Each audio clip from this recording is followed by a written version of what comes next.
Bismillahirrahmanirrahim. Assalamualaikum warahmatullahi wabarakatuh. Perkenalkan,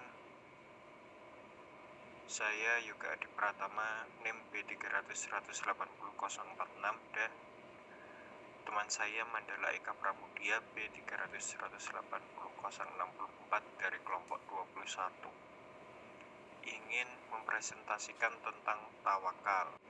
Pengertian dari tawakal secara bahasa. Tawakal diambil dari bahasa Arab yaitu tawakul, berasal dari kata wakala yang berarti lemah. Secara istilah, tawakal berarti berserah diri kepada Allah. Menurut Abu Ja'far, dalam tafsir Al-Tabari menafsirkan kalimat wallahi falyatawakkalul mu'minun, yaitu hendaklah mereka menggantungkan urusan mereka hanya kepada Allah, menerima ketentuannya dan yakin dengan pertolongannya.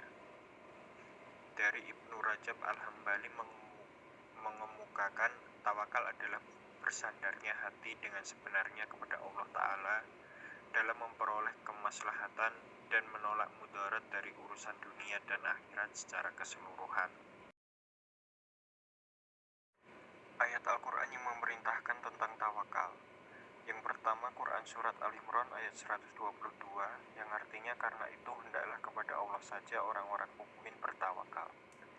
Yang kedua, Quran Surat Asy-Syura ayat 217, yang artinya dan bertawakallah kepada Allah yang maha perkasa lagi maha penyayang.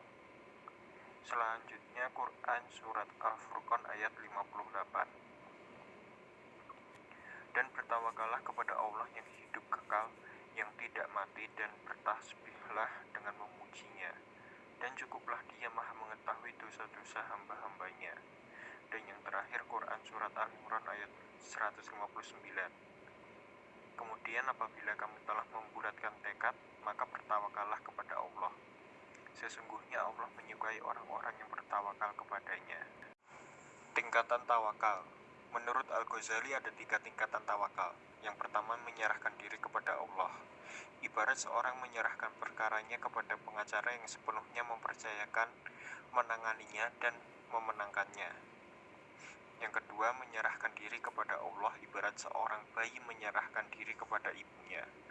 Dan yang terakhir, derajat tertinggi yakni menyerahkan diri sepenuhnya kepada Allah, ibarat jenazah di tengah petugas yang memandikannya. Keutamaan tawakal. Merasa cukup dalam keperluan seperti yang telah dijelaskan pada Quran Surat At-Talaq ayat 3. Dan barang siapa yang bertawakal kepada Allah, niscaya Allah akan mencukupkan keperluannya.